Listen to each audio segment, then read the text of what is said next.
Boa tarde, queridos e queridas, nosso colegiado de ATs. Eu sou o Kelpo Gios. Eu sou o Márcio Rezende.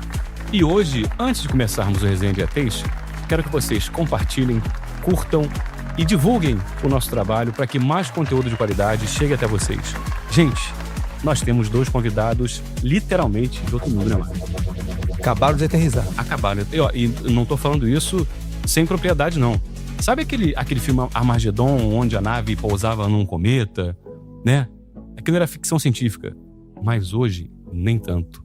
Nossos convidados são Celso Merege, engenheiro, empresário com 3 décadas de experiência nos setores de telecomunicação, defesa e aeroespacial. Celso trabalhou como executivo de grandes corporações europeias e norte-americanas, incluindo Xerox, Intel, C.S. Harris, antes de fundar a Merege, onde passou a representar corporações no Brasil e na América Latina. Dentre as corporações, representa a SSC, Swedish Space Corporation, a AMC Asteroid Mining Corporation. Olha só, Asteroid Mining, sabe o que significa isso? Mineração em asteroides. Uau! Né? A Space, uma empresa japonesa que há pouco tempo colocou uma sonda lá na Lua, uma nave espacial lá na Lua, né? Anant da Índia e PhD Soft Brasil, Cypher Brasil também. Temos também aqui Daniel Merege, empresário com 3 anos em telecomunicação, defesa e aeroespacial também.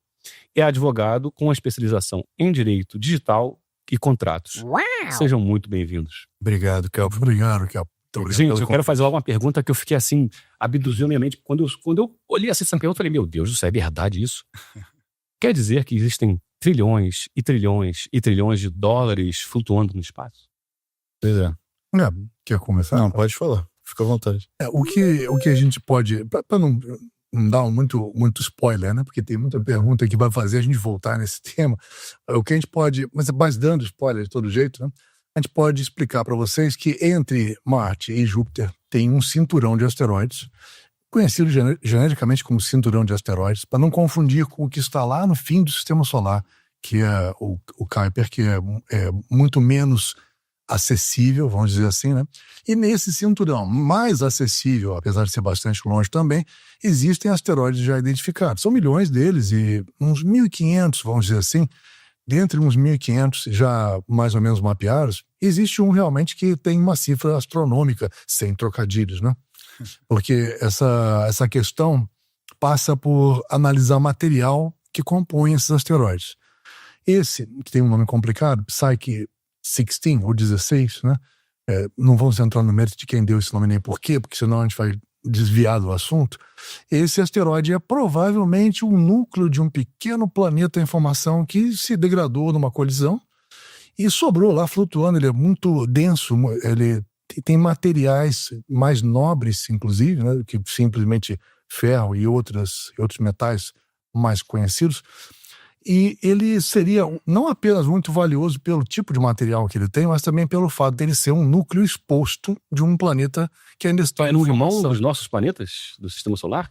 Não se sabe bem porque ele está no cinturão de asteroides. Ele provavelmente estava... Quando você vai crescendo um corpo celeste, né, pela gravidade vai aglutinando pelo peso que eles têm, eles ficam mais no centro natural. Isso é uma formação natural para o corpo celeste. Então, o que tem de mais pesado tende a ficar no centro dele e ele vai se construindo. Por exemplo, no Sistema Solar, a gente tem pelo menos 4 rochosos, né? Vênus, Mercúrio, Terra e Marte. Né?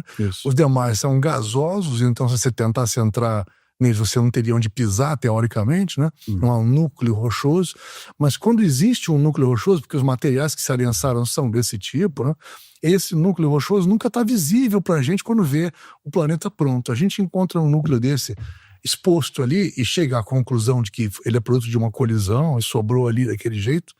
E fica ainda mais interessante, além do valor intrínseco dos materiais que estão ali, fica interessante dizer que essa é a melhor oportunidade que a gente já teve de analisar um corpo como esse exposto, né?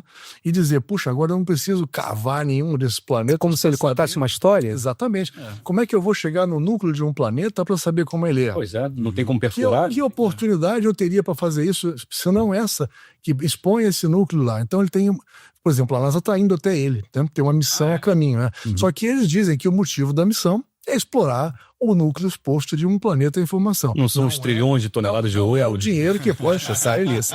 Então, além do valor dele em relação aos metais preciosos Sim. que o compõem, também É isso, científico, um valor científico enorme. Nossa, o valor oportunidade única. Né? Acho justo. Viabilidade financeira e científica. Isso. Né? Até porque ciência custa dinheiro. Então, se a gente tem uma razão né, de natureza econômica para ir lá, então, ok. Porque acho ótimo. Porque é uma justificativa, né, para a missão também, porque a missão é governamental, enquanto o NASA é uma missão governamental. Então, os contribuintes americanos, para plagiar o jeito que provavelmente o Trump estaria dizendo, os contribuintes americanos estão pagando e querem saber por quê e para quê, né? Então, teoricamente, a NASA gasta muito dinheiro, né? Então, teoricamente, ela tem que se justificar. Então, a ciência tem primeira justificativa, mas é lógico, e também não é só chegar e dizer, cheguei, esse material todo está à minha disposição, né? Ele está lá. Extrair é muito mais difícil, talvez até do que chegar lá. Que tem que trazer toneladas e toneladas. Isso que também sempre me encantou e me intrigou. Eu sempre, desde pequeno, assisti todos os filmes que você imagina de nave espacial, de foguete. Meu primeiro livro foi um livro só dos foguetes já construídos pelo homem, então eu tenho assim, um encanto muito particular para esse assunto, né? Para os nossos telespectadores, expliquem como é que é complexo chegar numa pedra dessa a não sei quantos milhões de quilômetros de distância, né? Porque para a maioria das pessoas pode ser uma ideia muito vaga, né? Você liga o foguete, você mira lá, vai dirigindo o foguete no espaço, dá ré, freia no espaço, né? O Celso nem representa uma empresa de mineradora. Sim. A AMC, a Asteroid Mining Corporation, que o Kelpo disse no início. Isso. Ela chegou a... Não. Todas as empresas que se propuseram a fazer isso ainda não fizeram. Não fizeram ainda. São talvez umas 6 ou 7 empresas que já abriram, digamos, essa possibilidade, pegaram dinheiro de algum investidor com essa promessa e se propuseram a fazer isso um prazo X. E esse prazo X se dilatou e algumas morreram por falta de Deve dinheiro. ser extremamente complexo. Nesse meio de caminho deixaram até de existir. Então, a AMC é uma empresa com 10 funcionários. É uma empresa com pessoas muito jovens, né? O presidente da AMC tem a idade do Daniel ou menos. Tem um pouco mais jovem. É mais jovem que o Daniel. O Daniel tem... Ele está com 30 anos, ele tem 20 e poucos, enfim. Então é um cenário diferente. Quando a gente fala de Brasil, a gente não enxerga isso acontecendo, né? Mas lá fora é um cenário cada vez mais constante. Pessoas jovens se engajando em propostas audaciosas, vamos dizer assim. E o terreno empresarial talvez tão árido quanto o próprio espaço, né? Exatamente. Então, quando o cara se propõe a fazer isso, primeiro ele não tem como provar que ele consegue.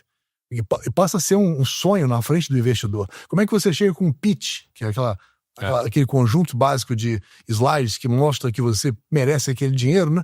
Como é que você faz um pitch para ganhar isso de um investidor? Você chega lá e diz, olha, eu vou para um asteroide, eu sei que existe um lá que vale trilhões, quintilhões, um negócio imensurável praticamente, e o cara vai dizer, bom, isso parece uma fantasia, né? O que você pode fazer para conseguir isso? Me prove que você pode. Então, ele faz isso por etapas. Normalmente, eles pegam e marcam uma primeira meta, vou construir o robô que eu vou usar para fazer isso quando ele chegar lá. Um robô minerador, por exemplo, né? E eu, para provar que ele funciona bem, não vou levar ele até lá, porque o custo de fazer isso, o tempo seria boçal, seria muito grande, não é viável. Então, eu vou ter que arranjar um ambiente onde eu possa testar isso para provar para o meu investidor que isso vale a pena ser feito. Sim. Então, onde é o ambiente mais próximo, que te dá uma condição de gravidade menor, não microgravidade como no asteroide, porque o asteroide tem tão pouca gravidade que você, ao tocar nele, você resvala. Se você não segurar nele, você volta. Entendeu? Então, esse tipo de equipamento normalmente tem garrinhas nas pontas, né? Magnéticos, às vezes, para poder, dependendo do material do asteroide, se fixa. Isso, metálico, né? Então, enquanto você não tem como chegar lá, se o robô capaz de fazer isso, vai ter que provar que ele é suficientemente bom um ambiente intermediário. Por exemplo, a Lua. Perfeito. Entendeu? E qual a complexidade de você acertar uma pedrinha lá perto de Júpiter e se agarrar nela, extrair material e voltar para a Terra? É uma matemática e tanto, né? Você sabe. Porque para você fazer isso, os cálculos, na realidade, todo o contexto depende de quando você vai. Tem a janela? Porque um corpo celeste está se deslocando e o seu objetivo é esse, você está residente nesse, todo um contexto tem que ser levado em consideração de quando você sai desse, quando você vai chegar lá, quanto tempo leva, quem passa no caminho, porque passa na frente, que pode te desviar gravitacionalmente, ou alguém que passa no caminho pode ser o seu estilingue, porque se faz muito isso, a gente chama de estilingue gravitacional, de uma forma simplória, vamos chamar assim, né? Só uma maneira de fazer as pessoas entenderem mais facilmente, que eu posso aproveitar a gravidade de um outro corpo celeste, dar uma volta nele e sair com o impulso do outro lado, por exemplo. Então você vai compondo em órbitas diferentes e você chega lá com um planejamento que vai acontecer porque você já sabe o caminho que os corpos celestes estão traçando. Então, eu queria fazer uma provocação. Fala.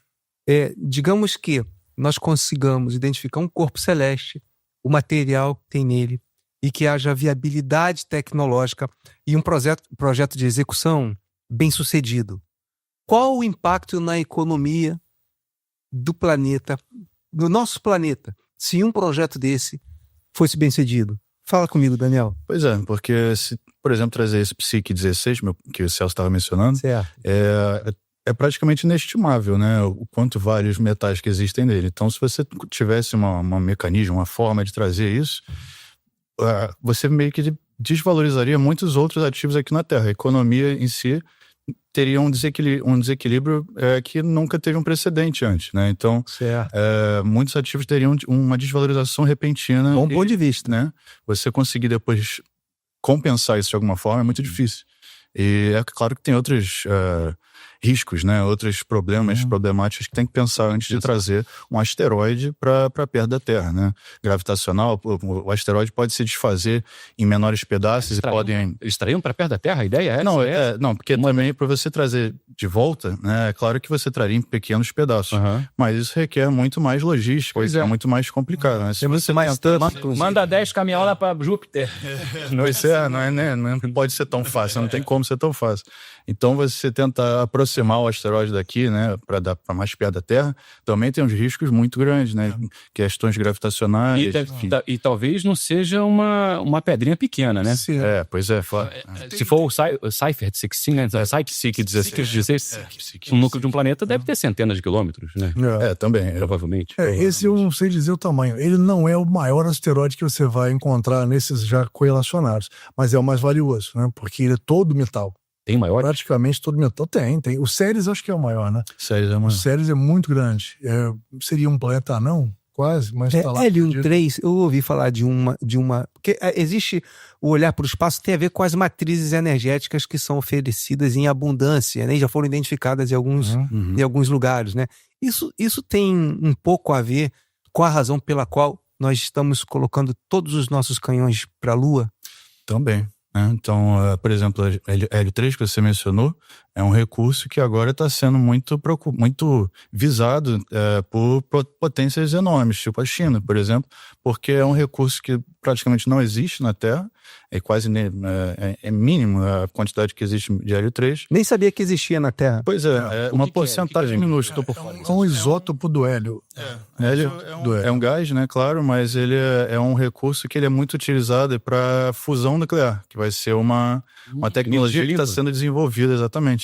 É uma energia limpa que você consegue usar para tirar muita energia daquela reação, e é praticamente se você conseguir ter uma fonte muito grande de hélio, que no caso seria a Lua, esse Hélio 3, porque o Hélio 3 aqui na Terra, ele não existe muito por causa da atmosfera, né? Então ele existe em abundância no Sol, ele é produzido no Sol. Por fusões químicas, reações químicas. E ele é despejado em grande abundância na Lua, porque na Lua não tem atmosfera, então não existe esse filtro. Então ela seria um grande reservatório de Hélio 3. Exatamente, já foi identificado. Esse é o chamariz para a exploração espacial agora em relação à Lua? Economicamente falando, sim, porque primeiro pela quantidade que existe lá e a total carência que existe aqui, né? Como lá não tem atmosfera, ao longo de bilhões de anos, aquilo foi se depositando. O Sol vai enviando isso e vai se depositando. Então não se sabe dizer quanto tem, mas certamente algumas boas toneladas, ou muitas toneladas, né? Vai ser, eu meço em toneladas, mesmo sendo um gás, porque é possível, com condições de temperatura e pressão, você pode mensurar em volume, né? Ou em peso também, o volume e peso. O fato é que, tipicamente, 1 quilo, se eu chamar de quilo, de Hélio 3, pode render $50 milhões. 1 quilo. 1 quilo. Então, isso é difícil você mensurar agora. Comprar as picaretas, vamos para a Lua?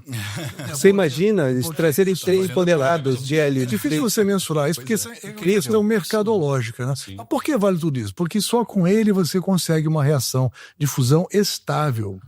Fusão é a segunda forma. Você conhece e usa só a fissão, né? Você vira um Oppenheimer, vira fissão nuclear. Certo. Aquilo é uma o que acontece nas indústrias, nas usinas atuais. Você colide uma partícula com a outra para produzir uma energia, liberar uma energia nova. A gente também faz isso aqui, ó. Nosso Wi-Fi é... Fez até uma onda de choque aqui. Mas fusão, e quem faz isso é uma bomba atômica, como você viu. Mas existe a fusão nuclear, que é muito limpa, não gera resíduos como a fissão gera. E a fusão, quem faz é o Sol, é uma estrela que faz a fusão. A fusão é a criação de novos elementos a partir de elementos básicos. Você pega hidrogênio, por exemplo, num processo de fusão aparece hélio, aparecem outros elementos, entendeu? Então, as estrelas são fábricas de elementos. Por isso que a gente fala que a poeira que chegou aqui trouxe e criou a gente, porque os elementos todos vêm das estrelas. Certo. É nelas que se faz, é a fornalha que faz a fusão. É o berço da vida cósmica, são as estrelas, né? É a reação nuclear, não é nem química, é a reação nuclear de fusão e é limpa, enquanto a reação nuclear de fissão é sua. Ela te gera muitos problemas, ela é incontrolável quase, né? Porque você fica sob o risco de gerar uma explosão e perder o controle daquilo. A fusão também é difícil de controlar, mas uma vez que você consiga isso e gaste menos energia para manter o processo de fusão em andamento do que você vai obter, ela passa a ser interessante. Sim. E até aqui ninguém havia conseguido manter um reator de fusão funcionando com gastando menos energia do que... Há pouco tempo aconteceu isso, né? Mas a China fez por 117 minutos. Nem gastou muito menos, não. Acho que empatou. 117... Não, foi 17 minutos. 17 minutos. Cento e tantos... Antes eram cento e tantos segundos. Era uma coisa anterior. Foi um tempo muito curto que eles tinham conseguido fazer essa estabilização da fusão nuclear ali na tecnologia que eles desenvolveram. Mas agora eles conseguiram por 17 minutos. Então a gente está mais próximo de obter uma fusão... A gente não, os chineses. Os chineses, né? Os ciências e humanidades, é isso. Deixa eu fazer uma observação. Você percebeu a quantidade de informação? Esses caras são empresários. Eles são... Eu vou estar que nem aquele ali, a cabeça faz assim. Eles são representantes, né, de grandes empresas, né, de tecnologia aeroespacial, mas olha o conhecimento que qualifica eles para estar nesse lugar. Eu falei para vocês que aqui o conteúdo é de qualidade, né? Falando sobre essa corrida da Lua, a gente poderia chamar de uma nova corrida à Lua, porque a corrida da Lua na década de 60 foi uma questão militar, de domínio geopolítico, né? Guerra civil, Guerra Fria. Guerra Fria, né? E atualmente vê-se que o objetivo é um objetivo econômico e também, de certa forma, podemos dizer de mudança de paradigma em termos de matriz energética para o planeta, né? Estratégico. Tem vários motivos. É que naquela época da Apollo, né? A gente chamava de momento Apollo, né? Agora vai ter que chamar de momento Artemis, né? Porque mudou o nome, agora não estamos mais chamando de Apollo. A NASA batizou de Artemis, um novo programa, né? Artemis, E só uma curiosidade, Artemis é a irmã gêmea de Apollo, né? E agora as mulheres também estão embarcando para a Lua. Então, por isso se chama Artemis. Tá? Então, tem mulheres, tem representantes de minorias, tem todo um engajamento de outras pessoas. E Artemis eles acharam que simbolizava melhor. Então, o programa chama Artemis. Né? Então, a era Artemis é uma nova era Apollo, 50 anos depois, com uma motivação bem diferente, vamos dizer. Porque, como você mesmo disse, né? Eu ia antes porque queria chegar antes do russo. Ou na época, antes do soviético, né? Agora, chegar antes do russo não faz mais tanto efeito, mas chegar antes do chinês faz. Então, esse motivo ainda existe e foi retomado há pouco tempo. Ainda é geopolítica? Ainda é geopolítica. Mas você pode olhar diferente. Agora que você consegue reconhecer o valor do isótopo de hélio, por exemplo, do hélio 3, agora que você lembra das terras raras, que está difícil de conseguir, que podemos debater isso também depois. Sim. Está difícil de obter terras raras, virou motivo de chantagem de ponta a ponta, a Ucrânia foi chantageada com isso, a China tem as maiores reservas e coisa e tal. Aí você olha na Lua e fala, pô, mas ela também tem. E quando você começa a pensar, mineração é aquilo que destrói meu meio ambiente aqui, que sempre me deu problema, que sempre eu vou ter que lidar com isso com um cuidado extremo. A Lua não tem meio ambiente para ser destruído, né? Então, teoricamente, eu devia levar para a Lua as coisas que eu não preciso fazer na Terra.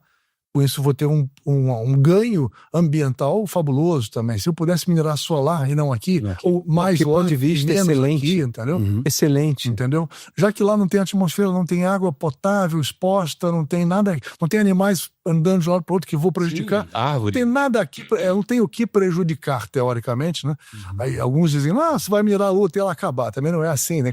Tu disse que tem alguém falando isso. Você vai cavar tanto que um dia a Lua desaparece. Quer dizer, tem os exageros. Não é isso. Tirar a Lua daquela posição, por exemplo, alguém acha que bater um foguete lá vai... Não é assim. Superestimando o nosso camada quilométrica de hélio, né? Deve ser uma camada... Claro. É só deposição. A gente chama, inclusive, tem muita coisa em formato de pó em cima da crosta, né? da Lua. E é tudo genericamente chamado de regolito, né? Então você vai minerar o regolito primeiro, que é basicamente cavar aquela poeirada, juntar, ver o que tem ali, uma coisa até simples de fazer. Sim. E depois você vai dizer, bom, se me aprofundar, eu vou encontrar mais alguma coisa, ou eu estou feliz já com o que está aqui na superfície, entra um outro parceiro, um outro player e faz um outro trabalho. Quer dizer, tem para muita gente na Lua. Mas também o objetivo, acho que mais visado hoje em dia, mais curto prazo, é achar água na Lua, né? Sim, primeiro. Água em forma de gelo, né, na verdade. Certo. Por que é? Porque, por exemplo, só uma observação é que o ponto mais interessante de chegar, de se alunizar, né, não é aterrissar, porque você está indo para a Lua, aterrissar é na Terra. Aterrissar né? na Lua tá errado. Alunizar, Então, você alunizar mais perto de uma cratera, por exemplo, crateras no polo sul da Lua, são onde mais tem chance de ter água, porque é onde tem a menor incidência de sol. Né? Então, no polo sul, quase não teve nenhuma incidência de sol na história da Lua, digamos, né? Então, é onde mais tem chance de ter água. Aí vai estar congelado ali, né? Exato. Então, você conseguir pousar, aterrissar, alunizar, me corrigindo, se alunizar perto de uma cratera, você chega mais rápido naquela cratera específica e consegue, tem mais potencial de conseguir achar esse gelo. E o gelo pode pode ser transformado de volta em água líquida e ser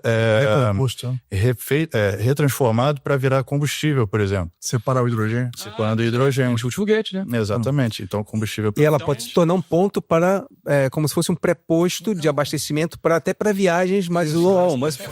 Sim, exatamente. Você pode usar a palavra trampolim até, se você quiser. Porque de lá, que tem menos gravidade, você sai muito mais fácil. Então, se aquilo for um entreposto ou um posto avançado, se for um lugar onde eu tenha recursos para me reabastecer, de lá é mais fácil que sair da Terra, entendeu? Melhor ainda, eu posso construir as posto de piranga do espaço. É um posto de abastecimento, basicamente. É mais que isso, porque se você pensar assim, por que eu vou... Se eu estou minerando lá, por que eu vou levar as coisas para a Terra para depois levar de volta o produto final para lá? Eu posso construir lá mesmo. Eu posso ter fábricas lá. E elas não precisam ficar aluniçadas, elas podem ficar em órbita também. Como aqui na Terra se faz já. Hoje você pode ter fábricas em órbita. Tudo que você vai deixar em órbita ou que você vai levar embora pode ser fabricado no próprio espaço. Isso eu estou deixando para tentando não fazer spoiler de coisas que você pode vir a perguntar em seguida, mas uma das coisas que pode acontecer, que hoje se você olhar para a estação espacial que você mencionou agora há pouquinho, né? Coitada, ela vai ser descomissionada até o final da década, né? E por vários motivos econômicos também, então ela vai cair no Pacífico propositalmente. Vão deixar ela morrer. Uma queda controlada. Uma queda controlada, né? Um de-orbit, né? Tirar de órbita e deixar cair. E vai existir uma outra, porque se você olhar, ela é muito antiga. E se você lembrar, ela foi construída por astronautas em passeios externos, presos pelo pé por um guindastezinho e soldando e parafusando coisas, quer dizer... A idade da pedra do espaço. É absurdo de difícil, entendeu? A superação. E assim, ela é a maior obra de engenharia humana, historicamente falando, entendeu? E ela vai pro limbo agora, né? Então vai entrar alguma coisa no lugar. Mas se você comparar ela com a da China, que é nova, a da China é limpa, é diferente, é otimizada, é moderna, é tudo de bom. E a antiga realmente, em algum momento, ia ter que ser substituída e vai, né? E o curioso só é que a China não participa da internacional porque essa porta foi fechada à China, né? E agora ela construiu uma melhor. E ela falou, bom, tá bom, se eu não posso ir para onde vocês, eu faço a minha. Gente, que tome cuidado com impressionante. Essa galera sempre à frente. Gente, então, direto dos livros de história e de ficção científica para a realidade dos filmes, né? A gente já está vivendo uma época na humanidade em que a gente vai começar a ver a presença humana cada vez maior no espaço, né? Cada vez com estruturas cada vez mais complexas e modernas, né? E isso, nossa, isso é impressionante. Eu acho que porque a gente tem o DNA dos antigos navegadores, né? Sim. Porque quando a gente fala dos navegadores, de colonização, né? E depois dessa corrida espacial, da Guerra Fria. Acho que é esse mesmo DNA que orienta a gente espaço afora, em busca de novos recursos, né, para continuarmos essa nossa expansão. Elon Musk, por exemplo, é um belo exemplo exatamente essa ideia de colonização. Ele quer ir para Marte, né, que é justamente criar essa base em Marte. DNA dos antigos navegadores. Pois é. Vocês acham que isso é possível? A gente ir para Marte, morar em Marte, colonizar Marte? Eu admiro Elon, assim, o cara, pra mim ele é um gênio, mas eu não sei se tá tão distante da minha cabeça o negócio dele. Acho que primeiro alguém gostaria de ir morar em Marte, porque se você vai a passagem só de ida, provavelmente. Você até tem como voltar, mas é complexo, né? A janela de tempo, que Marte também se move, né? Então você tem que calcular a menor janela de tempo, a mais otimizada, vai te levar para lá em muitos meses, ou 4 ou 6 meses. E a menos otimizada em 4 ou 5 anos. Então, fazemos isso de navio, de um continente para o outro, 6 meses. Dando oxigênio, com o céu azul na cabeça, né? Mas eu pego sozinho, dá um tibum, pego peixinho, faz um peixinho. Resolvido. Mas sabe uma coisa, é tão complexa, será que vai ter uma linha contínua de ida e volta? Não vai. Então você vai dizer, bom, eu fui, quando é que vai ter outro bonde para eu voltar? Tão cedo não. Né? Bonde para vir ainda vai ter mais algum. Para voltar, provavelmente não. Contrato com a linha, não chegar, ó, não volta, não passa aqui, sim, eu vou para Marte. A passagem é só de ida. Mas você olha a questão psicológica, olha a questão de risco, de tudo isso, você vai dizer, poxa, você sairia... Você tem que estar com muita raiva do teu planeta para mudar para Marte, né? Eu queria fazer uma comparação reduzida das pessoas que mudam de continente, né? E até por razões como, por exemplo, tá insatisfeito com a educação de um povo, ou com a economia de um país, e ele sai e aí ele descobre vínculos que ele nem sabia que tinha, né? E volta. Enfim. Não poderá voltar. Se bem que eu li que primeiro ele vai mandar os Optimus, né? Mandar os robôs. Sim, os robôs, claro. Para eles construindo tudo lá, para depois mandar... Vocês que gostam dessa questão dos extraterrestres, né? Se você fosse... Vamos falar um pouquinho disso também. Posso me... Claro. Fica à vontade, são nossos convidados. Volta. Mas vamos lá. Se você fosse um extraterrestre, você iria se aventurar com o seu corpo físico em uma distância interestelar para ver o que há do lado de lá, ainda que você tivesse o espírito do navegador ibérico e coisa e tal, você dizer, poxa, eu acho que é melhor mandar um robô na frente, né? E é o que o Elon Musk vai fazer, é o que todo mundo faz com a Lua também. Ninguém tá... Quantas missões pousaram na Lua agora e nenhuma delas tinha astronauta. Sim. E apesar da Apollo ter feito isso, é quase inacreditável que eles tenham conseguido 6 pousos de sucesso, que nenhum deles tenha dado um crash, numa época em que os caras tinham que usar calculadora e gente... Analógico, né? Não faz hoje. Computadores eram piores tecnologicamente do que o nosso celular que a gente tem. É uma curiosidade que eu acho que não sei se você viu aquele filme da... Eu vou lembrar... Apollo. Não, eu vou lembrar o nome daqui a pouquinho, mas as pessoas eram contratadas para o cargo de computador. A pessoa era o computador. Eram sujeitos que fazia conta. Você pode ver, existe um filme sobre a NASA. Não sabia disso. Existe um filme da NASA que fala que mostra os bastidores, né? Como é que, inclusive numa época em que os negros eram discriminados. Então, os computadores negros, que as pessoas contratadas para ser computadores e eram negros, tinham um banheiro no outro prédio. Então, eles mostram aquilo por um prisma muito interessante. Vale a pena ver. E as melhores, mas mais bem-sucedidas computadores eram 3 senhoras negras que no final acabou sendo... Bom, não vou ficar contando muita coisa, mas que tem um papel muito interessante no filme. Entendeu? Não lembro o nome dele, não. Daqui a pouquinho eu vou lembrar. Aqui a memória está falhando, mas daqui a pouquinho eu vou lembrar. Duas coisas. Like. Manda esse conteúdo para aquele teu amigo que gosta de ficção científica, tecnologia. Tá bem? Segunda coisa, daqui a pouco a gente vai te dizer o nome do filme. E aí você corre lá. Fica aí, você vai botar no final. O descritivo do vídeo é isso mesmo. São só mais 4 horas de conversa dessa galera aqui. Queria um parênteses. Vocês me permitem, como eu conheci esses caras? Conta.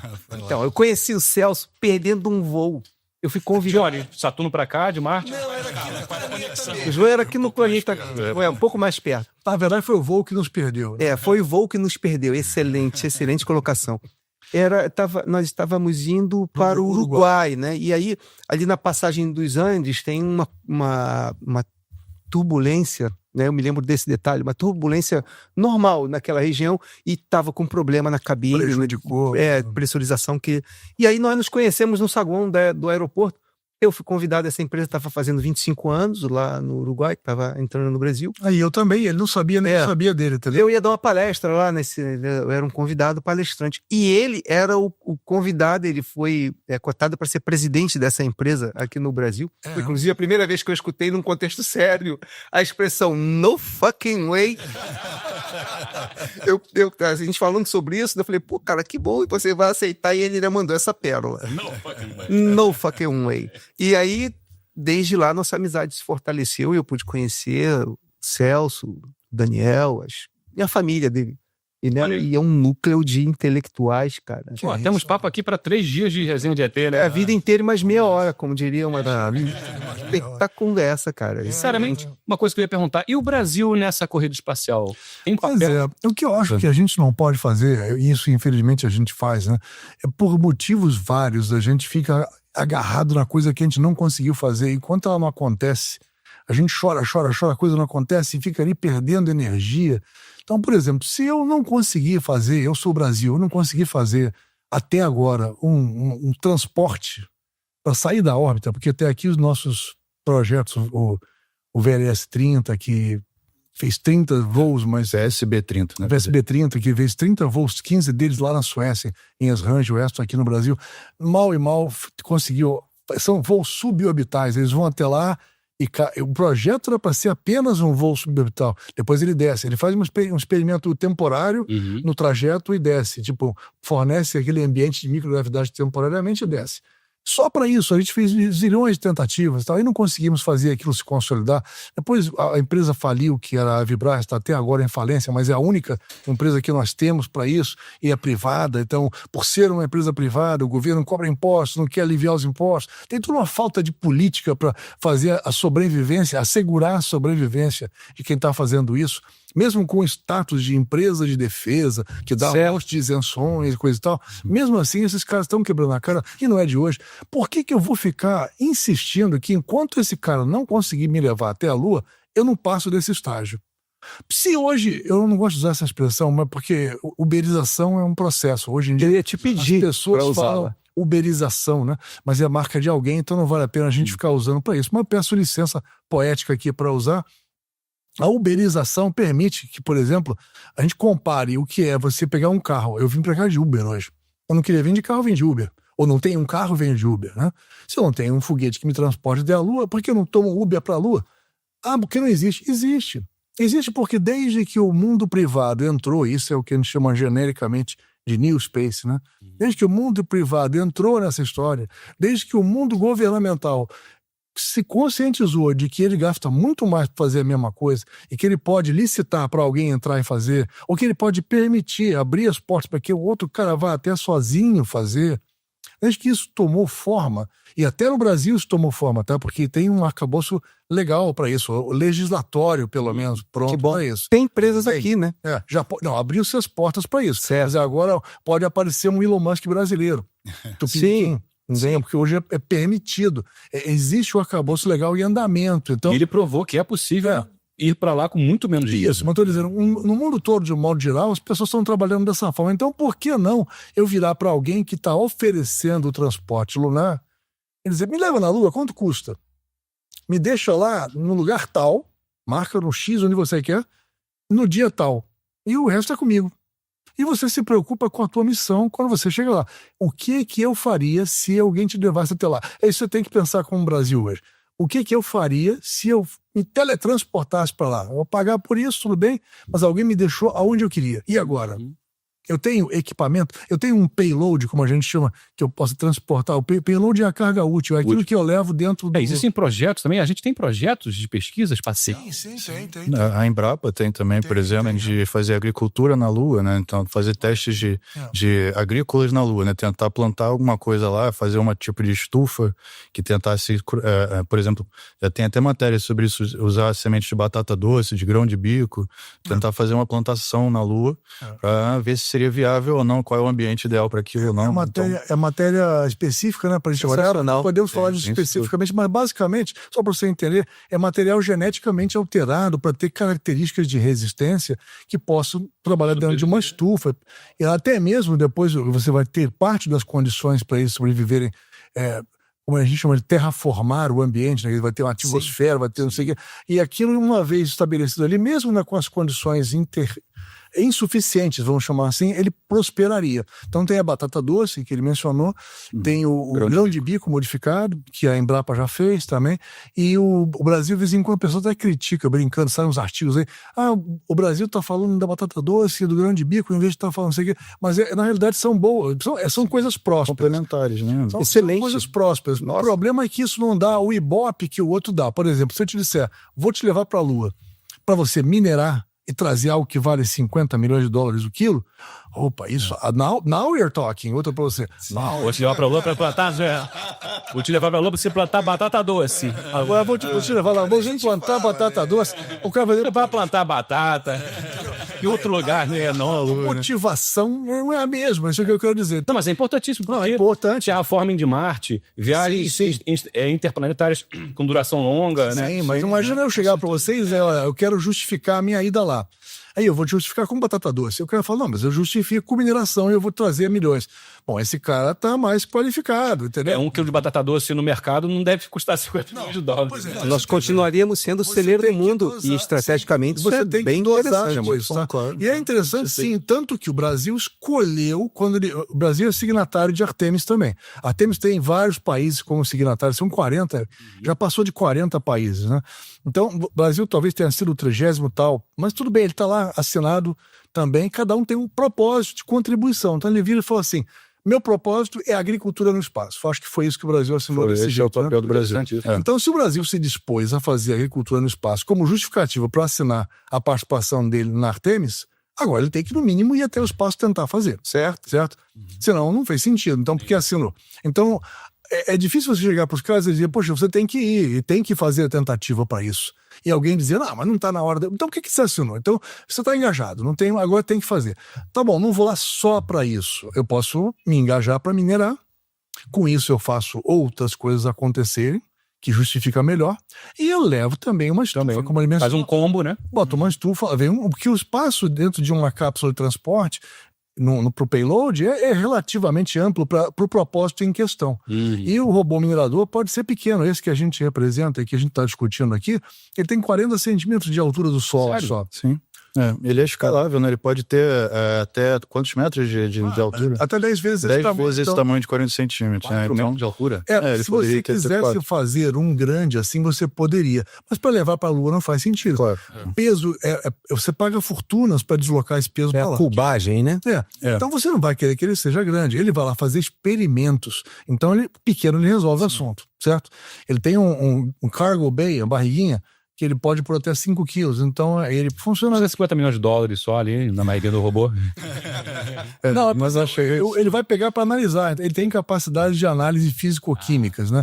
Então, ele pega aquilo, analisa. Se ele achou gelo, por exemplo, ele levanta um bracinho, porque ele tem 6 câmeras ao redor dele. Ele é mais ou menos como se fosse um disco, né? Com as patinhas, as perninhas todas, né? Ele é um hexapod, ele tem 6 pernas. Podia ser um octapod, como uma aranha, mas não é. É um hexapod. As pernas podem virar braços, é só levantar. O que tem na ponta, normalmente é uma garrinha, porque ele foi feito para asteroide, mas ele está sendo validado no ambiente lunar. E o ambiente lunar tem 1/6 da gravidade da Terra. Tem gravidade. O asteroide é praticamente zero. Então lá ele se segura para não se perder voando, né? Não se descolar, né? Então ele pode alternar, ele é todo modularizado, então é configurável ao extremo. Você pode desparafusar aquele troço e botar um outro tipo de apoio. Olha que interessante. E você pode, aqui é todo modular e todo flexível, né? Todo customizável. Então pode ser para minerar, pode ser para outra coisa, mas ele em tese já tem o básico para uma análise físico-química. Então e qual é a vantagem dele ter pernas? Por que você faria com pernas? Não, pensa bem. Se todo robô que você vê no formato ou na função de rover, né, andando pela Lua, desde as décadas de Apolo, tem rodas, né? Sim. Por que não fizeram nenhum com pernas? Terreno acidentado, talvez ele se desempenhasse. Mas só por isso? Pensa um pouquinho, o que você faria um robô com pernas? A essa altura do campeonato, ele já podia ter feito antes, né? Por que só agora você está fazendo com pernas? Não sei. Ele é o único, por enquanto. Eu até falar sobre isso, porque as sondas, por exemplo, que estão em Marte são todas rovers, né? Sim, sim, todas e não, nenhum com pernas. Você tem uma desvantagem por ter pernas, porque o consumo energético para andar com pernas é maior do que roda. Roda, você está rodando, está deslocando, está deslizando quase. O de pernas você está gastando aquilo e ele é lento. Por que, então, um robô com pernas? Porque ele pode entrar numa cratera. E mais importante, ele pode sair dela. Perfeito. Você pode sair. O Rodas também entra, mas ele entra caindo. Ele não sai. Cara, que bárbaro. Interessante isso. Então, ele foi feito com o propósito de entrar numa cratera. Esse robô de qual empresa é? Asteroid Mining Corporation, AMC. Então, os robôs todos que você vê com rodas, eles têm uma vantagem de se deslocar mais rápido, gastando menos energia, são maiores também, porque o propósito dele é carregar muita coisa. Então, você pode imaginar, por exemplo, um arruamento lunar, vamos chamar assim, e você transportar no cargo bay de uma coisa maior, de um cara com rodas, mais de um robozinho desse. Você conhece uma tropa de robozinho. E você vai até a cratera XYZ, deposita um cara, vai lá, cratera KJ não sei o que, deposita outro, entendeu? Cara, isso é filme de ficção científica. Sensacional. Ficção já não tá, já passou a virar realidade. Eu queria voltar a um assunto, a gente falou do projeto Artemis e dos países signatários, né? Cada um colaborando, né? Com um determinado aspecto da missão, né? E eu sei que vocês conhecem muito desse assunto, porque uma das empresas que vocês representam é indiana, né? E esse assunto, ele mira para o espaço, mas ele também nos conecta com a questão dos interesses da Terra, da geopolítica. Como é que está a relação, que é uma relação que não vem de jornal, mas eu sei que ali tem um caldeirão ali, que é Índia-Paquistão. Como é que é essa relação? Pois é. Ainda é tensa? Tensa. A gente não ouviu uma notícia sobre isso. É muito tensa essa relação. O eixo geopolítico disso não toca muito na gente, então isso não dá ibope do nosso noticiário, mas é constante do lado de lá. E é muito tensa. Uma vez, eu trabalho com isso há 15 anos. Né? Certo. Uns 13 para 14 anos, talvez. Ou seja, 15 anos quase. Sinceramente, só olhando. Mas a primeira vez que eu mandei correspondência para lá, eu mandei oferecendo um determinado produto, que era um míssil, depois eu explico melhor isso até um outro dia. Certo. E um míssil que a Marinha queria produzir aqui, não tinha escala de produção, mas estava pronto para... Por que vocês não pegam isso, produzem aí, que eles têm essa capacidade? Porque eles lá têm uma coisa que a gente não tem, que a gente carece muito, que é o inimigo. Não? A gente não tinha, né? Sim, a gente não tinha. Então, mas eles não carecem de inimigo, a gente carecia. Então eles diziam, meu míssil, a Marinha compra 2 por ano.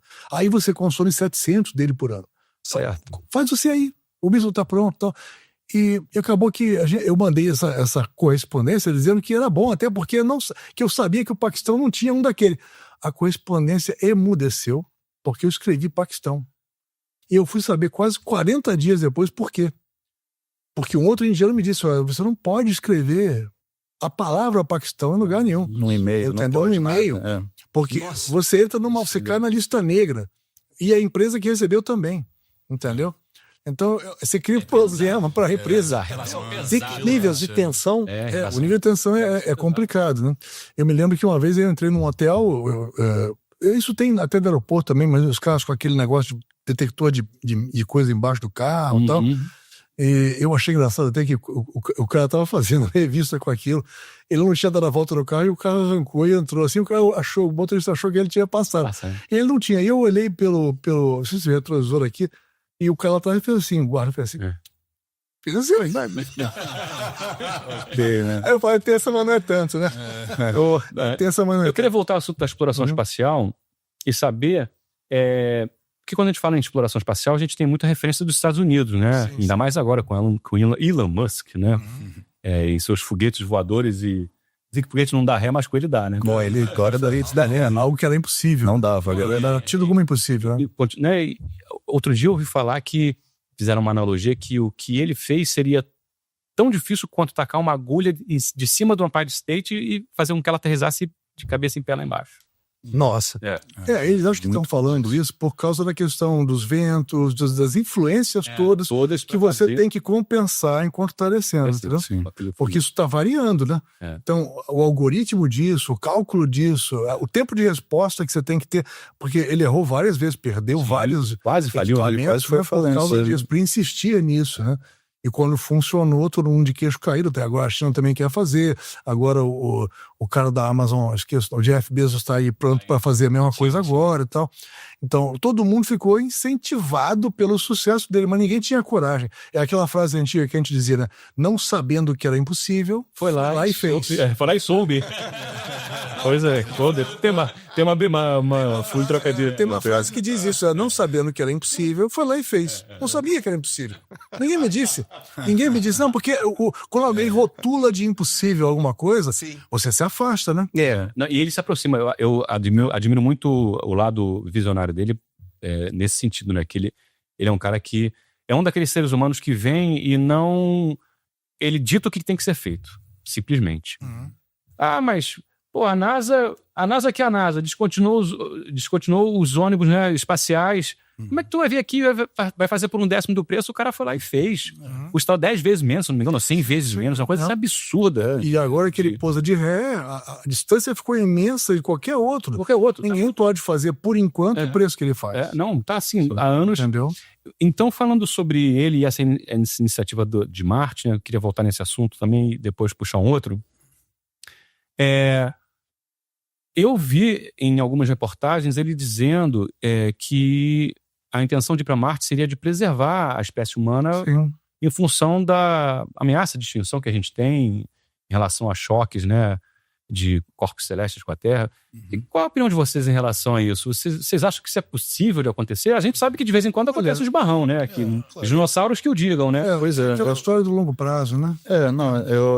Questão de corpo celeste para colidir aqui na Terra, eu acho que as chances sempre, além de vai ser sempre previsto, isso vai ser calculado, a previsão, assim como teve agora, por exemplo, o asteroide YR4 2024, né? Que ficou muito, viralizou isso muito em rede social, porque o pessoal levou muito a sério aquela análise que estava sendo feita pelos cientistas, que tinha uma porcentagem X de bater na Terra, mas hoje em dia a gente já sabe que não vai mais bater, mas ainda existe um risco de bater na Lua, por exemplo, né? 3,2% de chance de bater na Lua. E que vai ser até uma oportunidade única pra gente ver isso acontecendo ao vivo, né? Poder acompanhar aquilo. Isso é porque ele vai passar entre a Terra e a Lua. Vai passar entre a Terra e a Lua? Qual o tamanho dele mesmo? Ele é mais alto que, por exemplo, do que o Cristo Redentor, a estátua, né, do Cristo Redentor. Mas vamos combinar, em grandezas cósmicas, isso é raspando. Isso é muito... Tirando aquela pele, aquela ralada pequenininha. Raspando. Mas já passou há pouco tempo, não me lembro qual foi o asteroide, passou um asteroide que você talvez lembre, entre a Terra e o cinturão geoestacionário de asteroides. Ele passou dentro do nosso cinturão de asteroides. De satélites. Cinturão de satélites nosso. A gente tem um cinturão de satélites geoestacionários mais afastados da Terra. Eles giram numa velocidade tal, a uma distância tal, que eles são capazes de se equilibrar e girar junto com a Terra. É o cinturão geoestacionário, né? Eles não ficam rodando ao redor da Terra. Eles estão rodando, mas a mesma velocidade. Para que eu possa rodar a Terra na mesma velocidade que ela, eu tenho que estar a quase 36 mil quilômetros de distância. Longe. A física manda que eu faça isso para me equilibrar em relação à Terra e começar a rodar junto com ela, entendeu? E aí por isso é que a parabólica é fixa. Por isso é que aquela antena parabólica está parada no céu. Porque o satélite, teoricamente, se comporta como parado também, entendeu? Chama-se geoestacionário, porque ele está rodando na mesma velocidade que a Terra. Então, eles passaram, esse asteroide pequeno passou entre a Terra e o cinturão de asteroides geoestacionários. Mais perto do que isso, não tem. Nossa. Daniel, aproxima mais teu microfone um pouquinho. Sim, claro. E não aconteceu nada. Ele passou e foi embora, entendeu? Então, a gente espera que isso hoje vai ser calculado e acompanhado, mas a gente espera que aconteça a mesma coisa com esse aí. Tá? Sim, voltando um pouco à pergunta que você fez, né, sobre Marte, né? Voltando, eu só usei asteroide porque o asteroide eu acho que é mais difícil de acontecer, de colidir com a Terra e tal. Mas eu acho que é muito possível, sim, tecnicamente falando, eu acho que é muito viável a gente ter cidades bem no futuro, né? No começo, eu acho que vai ser colônias científicas, algum hub industrial que pode começar a se desenvolver em Marte, né? Robótico também. Robótico, micro-robótica, tudo aquilo. Como a gente estava falando, o Elon Musk levando aqueles robôs dele, né? Aqueles, enfim, robôs humanoides, né? Humanoides para lá, para construir, enfim, esses hubs todos. Então eu acho que tecnicamente é muito viável, a gente tem a tecnologia para isso e vai desenvolver muito mais, mas politicamente e economicamente eu acho que é mais difícil, né? Não tem muita, por exemplo, regulação hoje em dia, regulação do espaço. Falou advogado. Vamos.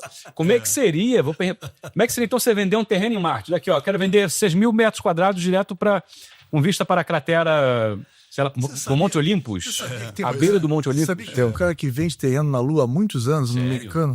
Isso é engraçado. Você tem base legal? Não, lógico que não. Não, Lógico que não. teoricamente não. Mas as pessoas que compram sabem disso. O americano não é tão palhaçando com essas coisas. O cara manda pra tua casa um certificado ele loteou a Lua toda. Ele tem um mapa da Lua todo loteado, online. Aí o cara, hoje é online. Antigamente era só disponível para quem falava por e-mail, coisa e tal. Então, lá tá dizendo, eu quero este aqui. Você vai lá e marca o terreno que você quer. Ele te manda um certificado. Eu gosto de montanha. E ele te vende por um valor simbólico, são $100 e poucos. Só pra você ter um terreno. Pro cara botar aquilo num quadrinho e botar na parede porque ele achou legal, entendeu? É tipo um fã da ideia do cara, entendeu? Entendi. Ele nunca vai fazer nada com aquilo. Lógico que aquilo não vale nada. Mas o cara fez. E ele se intitula o dono, ele passando propriedade e tal. Sem pena em cabeça, entendeu? Mas americano tem de tudo que você pode procurar. Não é só no mundo, mas não é só no americano, mas no mundo, né? Tem essas curiosidades, né? Então, você gosta de montanha, esse Monte Olympus, o vulcão marciano, tem 24 km de altura. Ele pode comprar um terreninho lá em cima, né? Tá bacana. Dá uma meditada lá de cima. Tá lá em cima, Pronto, o cara tem um fator de venda ideal para vender para ele é a vista da meditação, né? A chance, então, há da gente sofrer, obviamente, algum impacto no futuro, como houve antigamente, né? Então, ele não tem... Você falou tudo agora, longo prazo, no futuro, entendeu?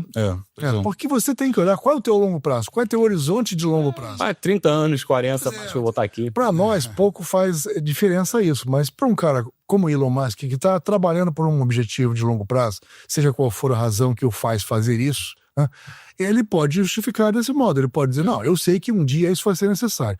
Eu me acho pronto para fazer isso agora. Eu tenho dinheiro para fazer isso, eu vou fazer. Entendeu? É por esse prisma que ele olha. Aí a gente pode se sentir até indignado, dizer assim, poxa, mas o cara tendo esse dinheiro todo, podia fazer uma outra coisa. Isso beneficia a gente que, se nascer, vai nascer daqui a um zilhão de tempo, então eu não devia estar preocupado com isso agora, né? Então muita gente contesta dessa forma, mas isso não é pra gente contestar. Se o cara se acha no dedo de usar o dinheiro dele para isso, se isso está funcionando, e se isso em algum momento vai ser benéfico, e pode vir a ser, ou se isso é não um indivíduo pensando, mas uma espécie pensando, aí faz sentido. Você vai dizer, bom, eu estou fazendo isso em benefício da minha espécie. Sou tão descolado, né, que eu consigo pensar assim. E se eu estivesse pensando em mim, eu não fazia. Se ele, Elon Musk, estivesse pensando nele, ele não fazia, certo? Então, é interessante pensar que alguém possa raciocinar como espécie e dizer, minha parte, para começar essa história e alguém continuar, eu faço. Né? E aí, se alguém gostou, se deu certo, alguém que continue. Se ninguém continuar, a culpa não é minha se a gente se extinguir. Mas aí tem tanta coisa coligada com isso que dá para a gente abrir um leque aqui. Só vou te dar um exemplo para você depois marcar uma outra conversa sobre isso. Por que nós nunca encontramos nenhum ET depois de tanto procurar? E mesmo sem procurar? Por que nunca aconteceu da gente ver nenhum micróbio fora daqui? Por quê? Olha, uma pergunta de $1 milhão. É o paradoxo de Fermi, né? Você pode encontrar sob esse título, né? Se você quiser procurar. E a justificativa mais plausível é o pessoal para e diz assim, não, isso porque, primeiro, as distâncias são intransponíveis. Por mais que você evolua, você não vai conseguir viajar entre as estrelas, a menos que você evolua muito. Mas é muito, põe muito nisso, né? Então, se põe muito nisso, e se nunca você consegue chegar lá, por que nunca ninguém conseguiu chegar lá a ponto de aparecer aqui, por exemplo? Mas será que não apareceu aqui? Não, pois é. Não, quer dizer, aí já tudo isso por trás. Vamos entrar nesse assunto que me interessa. Estou pegando o paradoxo de Fermi primeiro, né? Então, aí Fermi dizia, primeira razão, porque é longe demais. Segunda razão, porque existe um grande filtro, eles chamam de grande filtro, né? Onde, até certo ponto, você vê que a natureza de sair brigando e se matando pode não ser só dos humanos, né? Até os animais fazem isso quando competem por recursos, né? Então, vamos assumir que toda a natureza é assim, vamos assumir assim, para justificar o que ele falou, o que eles falam, né? A gente acaba se matando em algum ponto e nunca passa daquele ponto.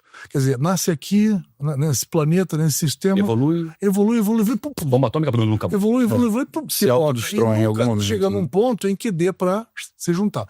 Ou um dia chegará, mas não chegamos lá ainda. Assim, seja o que for que você queira raciocinar para isso, de toda forma justifica a falta de evidências de que isso pode ser feito. Aí você vai falando em evidências, né, voltando para fatos, você vai ali no Líbano, por exemplo, e vê uma construção romana enorme, me foge o nome do lugar, você sabe, não? E Baalbek, né? Baalbek Tev, uma coisa assim. Isso aí. O Graham Hancock teve há pouco tempo lá e isso tá no... Aí você olha aquelas colunas todas, fala, aquilo já o Cisco. Não é Gobekli. Não, é outra. Vou até pesquisar aqui, já vou. Líbano. Enquanto ele pesquisa, aí você vê aquele troço magnífico, né? Já meio remontado e tal, mas tá lá aquela coisa monstruosa. Aí você olha pra base, aí sim você se torna... Eu queria usar uma expressão que eu aprendi com ele, mas não posso, porque nós estamos no ar, né? Mas... Aqui eram maiores, pode usar. Ele já sabe. E depois, se ele quiser falar, ele fala, mas eu não vou dizer. Eu não tenho legal. Eu já teria dito aqui a base do negócio, você vê uma pedra, várias delas, mas uma só, pesando 180 toneladas, um retângulo perfeito, cortado, parece que foi a laser, encostado na de baixo, da do lado. Você não põe uma cédula de $1 passando no meio. Já sei para a expressão. Puta que os pariu. Também. Aí você fala assim, pô, mas por que esses caras construíram em cima disso? Isso é a parte mais óbvia, né? Porque já estava lá, né? Eu tô maluco de construir um troço de pedra com os recursos que eu tenho naquela época, né? Vou pelo menos aproveitar que tinha um alicerce bom. Tinha um alicerce bom aqui. Esse contrapiso que fizeram aqui. É um contrapiso e tanto. Baalbek, não. Baalbek Tech. Baalbek Tech, né? Eu acho que é isso. Sabe que eu achei como Baalbek aqui. Diferente de português deve ser que ele mencionou na Turquia, mas esse é no Líbano, né? Isso. O que eu falei na... Então, você olha assim, poxa, o cara construiu. Esses caras que vieram depois aproveitaram uma base magnífica que jamais eles iam poder fazer sozinhos. Um outro exemplo, você vai para o Egito, aí os caras falam assim, qual foi a pirâmide mais antiga? Porque você não pode datar carbono em pirâmide, porque não tem carbono. É pedra. Mas você pode pegar o que você encontrou lá dentro e dizer, bom, você acharam aqui um negócio que eu datei, tinha orgânico naquilo, né? Eu datei e vi que é de 2.500 anos. Aí você vai chegando mais perto de concluir. É assim que a gente faz, não é isso? Então você olha para aquilo e fala assim, caramba, essa pirâmide aqui, que é de degrau, um negócio é menos difícil de fazer do que aquela monstra que está aqui do lado, ela tem 2.500 anos, o Egito tem 3 e pouco, então essa aqui parece ser a mais antiga, vamos ver a outra e tal. E aquela ali foi feita depois, porque uma estrutura muito mais difícil de fazer, né? Não, foi feita antes. Os egípcios chegaram ali e falaram assim, que coisa magnífica, vamos ficar por aqui, entendeu? Não tão simples assim, claro, né? E aí vem um e diz assim, não, aquilo ali é pirâmide, né? Pirâmide é para guardar defunto, túmulo, para guardar... todo mundo acha que é para tumbas, né? Não é, com sarcófago, mas não tem. Diz aí, um faraó que foi encontrar, um corpo mumificado que foi encontrado dentro de uma pirâmide. Pois, eu vi uma outra coisa, eu vi outro dia uma coisa que fiquei impressionado, que a maior delas, que eu esqueci o nome... Gizé. A Gizé, a longitude ou latitude dela é exatamente a velocidade da luz em milhas por segundo, até o 10º dígito. Sim, é incrível isso. Que, aparentemente, eles sabiam que existia a velocidade da luz em termos de quantidade matemática, mas só... Não tinha como mensurar. Anos, milênios depois, os cientistas foram... E alinhada com norte, sul, leste, oeste também. Com a representação de Órion, né? Sim. Triângulo. São três pirâmides. Cada uma está apontada, tá alinhada com uma estrela principal, que não é estrela, que a gente vê como uma estrela, isso, uma constelação de Órion. Pedaço de uma constelação, porque você vê como uma estrela, mas ela, na verdade, pode ser um aglomerado. Então, e dentre outras construções também na Terra de pirâmides, existe também essa mesma disposição angular de Órion. Sim. Não é no Egito, acho que na América Central... Tem no México também. E acho que na China, você pega as três... Tem várias. E vão achar outras daqui a pouco. Então, assim, voltando ao assunto que a gente estava falando das evidências, né? Se não são evidências, são indicações de alguma coisa muito misteriosa, né? Uma intervenção de uma inteligência superior, uma tecnologia na época. A gente estava falando sobre Eric von Däniken, né? Aquele escritor do Eram os Deuses Astronautas, em que ele relata diversas histórias mitológicas de civilizações muito antigas, que contam a chegada de seres em carruagens de fogo, né? Sim, exatamente. Até os desenhos e as inscrições deixadas como se fossem trajes de astronautas mesmo, né? Tem até teoria que eu achei muito interessante, conheci há pouco tempo, de por que eles mumificavam as pessoas depois de morrer, né? Por que era tão importante e por que era naquela forma, né? Tem uma teoria que eu achei muito legal, que é deles poderem ter visto alguém, por exemplo, quando você vê filmes de ficção científica hoje, alguém que está em animação suspensa, alguém que quer ir para um outro planeta, para outra galáxia, digamos, né? Essas coisas de ficção científica. Alien, o oitavo passageiro. Então, você coloca alguém para dormir, digamos, né? A pessoa vai dormir, fica ali por tantos anos dormindo, então é uma animação suspensa. Então, normalmente a gente figura isso como uma pessoa que dorme e fica daquela posição. E, enfim, depois ela é acordada de propósito para chegar naquele planeta X. Certo. Então, seria o céu, né? Seria o céu. Então, se eles puderem ter visto isso acontecendo, né? Viu essa civilização perdida que a gente está mencionando aqui, já tivesse essa tecnologia de ter alguém numa animação suspensa, eles verem isso, eles podem também ter copiado essa ideia e colocado e tentado fazer, né, todo um procedimento para que aquilo pudesse acontecer com as pessoas mortas, né? Elas pudessem ser revividas, acordadas. Você assume que seu Deus faz isso, né? Que ele vem à Terra e quando quer voltar, ele dorme. Né? Ele é guardado, né? Se você assume que seu Deus faz isso para ir para casa, e se você quer ir para casa dele, eu tenho que me guardar igual ele guardou. Verdade. Só que eu não sei como ele faz isso. Ele deita lá e... Eu vou dar meu jeito aqui. O meu jeito eu não tenho dúvida que existem essa vida extraterrestre e nós hoje em dia já estamos sendo privilegiados, né, por protocolos de segredo militar de 25 anos, de 50 anos que inspiraram a época, né? Então você está vendo aí militares de patente alta, pilotos, aviadores poderem falar sobre esse assunto abertamente, porque quando caiu esses protocolos, também essa política de vedação, de silêncio, também ficou mais fraca, né? Então hoje você vê aí provas fotográficas, você vê filmagens. Nós tivemos, não devem ter 2 anos,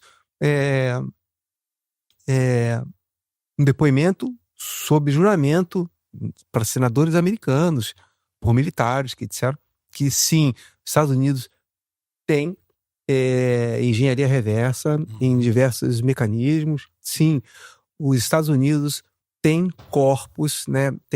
Eles usaram outro termo, né? Não usou o termo corpo, evidências alienígenas e biologia... restos, vamos chamar de restos. E inclusive restos biológicos extraterrestres. Partes eram apenas biológicos, partes eram híbridos, biológicos e mecânicos. Isso sob juramento, né? No Senado americano. Então, vocês acham que isso é possível? É possível haver... essa é a parte que não tem evidência, né? A parte que a gente especula, a parte que a gente viaja um pouco. Agora tem, mas são, como você falou, sob juramento, depoimento sob juramento com o Senado. Agora a gente tem indícios muito mais fortes do que a gente tinha antes. São indícios. Mas são indícios bons. Uma coisa, eu gosto de olhar as coisas que batem na nossa cara mesmo. Por exemplo, você vê fibra ótica, por exemplo. Você sabe quando foi criada a fibra ótica? Não muito depois que Roswell teve esse acidente. Certo. Até então tudo era com fio de cobre. De repente alguém abriu um disco desse e falou assim: esses caras usam. E o que os caras estão usando um negócio que brilha aqui. Se inspirar na tecnologia. Basta uma inspiração. Você vem vídeo e fala assim: opa, é isso, trouxe esse cara para pronto. Eu vou fazer, porque eu vou ficar rico fazendo isso, aqui. De repente tinha fibra ótica saindo para todo lado, entendeu? Então isso é uma coisa que mostra que. Porque mesmo que você não queira, algumas coisas escapam, né? Porque tem uma turma trabalhando lá, né? Claro. O que fez? Isso é dinheiro com isso. Do B2, que ali provavelmente usaram alguma coisa de engenharia reversa, mas são especulações também, obviamente, sem provas. Né? Existe a possibilidade, né? Mas é que houve uma disrupção na aviação desse avião para trás, assim. Porque a grande vantagem dele é não ser detectável, ou seja, ao invés de refletir o sinal do radar, ele absorve. É porque o material que está na fuselagem dele absorve o sinal de radar. Então, o radar só sabe que você está ali porque bateu o sinal e voltou. Quando chega, ele calcula a distância, entendeu? Ele está lá. Mas se não voltou o sinal, não tem nada lá. Entendeu? Então, por teoria, é muito simples você fazer uma coisa que o radar não pega. Assim como você se tornar invisível, né? Se você reflete a luz, seja qual for do espectro a parte que você reflete, por exemplo, sua camisa reflete o amarelo e o azul, predominantemente. Mas ela absorve as demais. Entendeu? Se você disser, eu vou absorver todas, eu fiquei invisível. O espectro fica invisível. Isso. Mas o seu buraco, digamos, do seu desenho, ia aparecer para mim uma coisa contrastar. Você ia virar uma sombra, na verdade, entendeu? Então, para que você seja realmente invisível, você tem que projetar à sua frente o que você tem atrás. Então, em tese, por isso que a gente vê muito nos filmes de, sei lá, Missão Impossível, coisa e tal, o cara põe câmeras na frente, né? Mas também tem um negócio que captura o que está atrás. A câmera da frente é para ele ver quem está na frente, quem está fechado numa tela, mas atrás tem câmeras pegando o que está, e você não pode ficar na frente delas, né? Pegando o que está atrás e projetando à frente. Então isso sim te dá invisibilidade, porque você está enganando os olhos de quem está na frente. Se passasse direto por você, mas... É outra história. Mas o do radar é só evitar a reflexão. Já estou invisível ao radar, né? Porque não é ótico, né? Não é um processo ótico, é um processo... É B32? B32. B2 Voltando ao Egito, falando sobre as evidências, né? Eu também ouvi falar que a Esfinge teria 12 mil anos, de acordo com evidências de erosão que ocorreram pela água ali. Porque também, por exemplo, você olhando para a esfinge, a cabeça da esfinge é muito desproporcional ao corpo da esfinge, né? A cabeça é muito menor do que o corpo da esfinge. E também, como você falou, a erosão na base dela parece ser erosão líquida, né? Não erosão eólica, como é mais comum naquela região, porque não tem chuva abundante, enfim, no Egito, aquela coisa. Então, há muitos milênios não tem, né? Há muitos milênios não tem. Então... É uma evidência também de que aquilo pode ter muito mais tempo, muito mais anos do que a gente acha. Eu creio que há uma história não revelada, não conhecida, de uma humanidade ou de uma... eu nem chamaria de uma humanidade... Ou outra humanidade. Uma outra humanidade, talvez com influências de outras civilizações, enfim.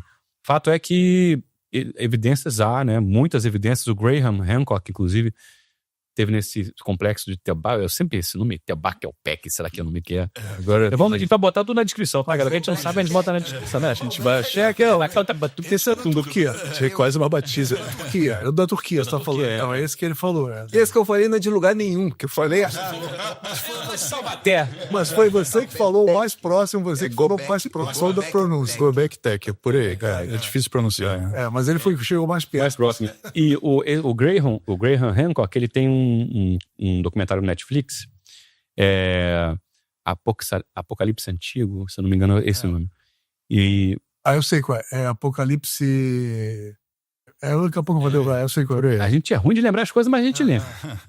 Que ele fala que em determinado momento, a tese dele, né, fala que em determinado momento a Terra, na sua viagem dentro do sistema solar, passou por uma região que continha os detritos de um cometa gigante.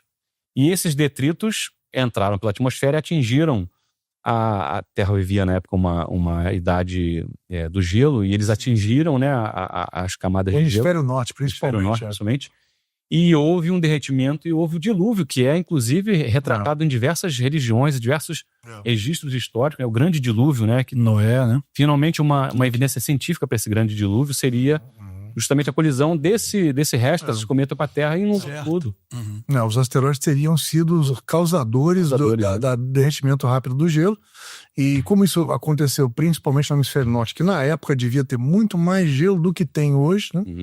Isso criou, inclusive, você pega aqueles canyons todos e analisa eles de uma forma sedimentar e tal, você vê que a erosão, inclusive, é meio que instantânea. Eles sabem dizer qual é a diferença, né? Você pega uma camada na outra e vê, olha, quando essa camada não estava aqui, só tinha essa, olha a erosão que sofreu e o tamanho que esse canyon tem, olha para onde ele vai, e assim vai, você consegue completar essa informação e mostrar que há 12 mil anos, mais ou menos, quando esse fenômeno aconteceu e quando um determinado asteroide, maior um pouco, que eu também esqueci o nome, daqui a pouco vou lembrar, caiu aqui mais ou menos na mesma época, poderia ter contribuído para acontecer uma catástrofe como essa. Né? Agora, daí para dizer que Noé foi avisado a tempo de fazer uma arca, você tem uma distância. E aí tem uma outra história interessante, que é a história de Enoque. Né? Vocês conhecem os evangelhos apócrifos? Não tem evangelho que não foi encadernado junto com a Bíblia. Não tá na edição, última edição, não foi exato. Então, lá tem, por exemplo, o evangelho de Enoque, né? E Enoque tem parentesco, se não for o próprio Noé, né? Então, tem alguns que dizem, não, era o pai do Noé. Tem falam, não, é o próprio Noé, e assim vai. E esses caras viviam muitos anos. A gente vê de Matusalém para outros aparentados lá, os caras viveram quase 1000 anos. Aí você fala, que absurdo, como que alguém vivia 1000 anos, né? E alguns dizem que isso não é porque eles viviam 1000 anos.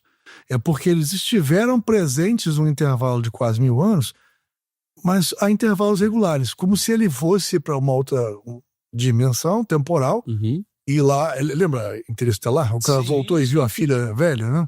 Sim, então, mais ou menos isso, né? O cara viajou para sei lá, estava próximo de um buraco negro, que seja, razão qual seja, ele voltou para lá ainda jovem o suficiente para o pessoal reconhecer ele e falar assim, poxa, é o mesmo cara que eu não vejo há tantos anos. Pegou uma cara num disco voador, ninguém sabe bem espacial, voltou. Ninguém sabe bem por quê, mas só para entender, né? Porque alguém vivia um milênio quase, né?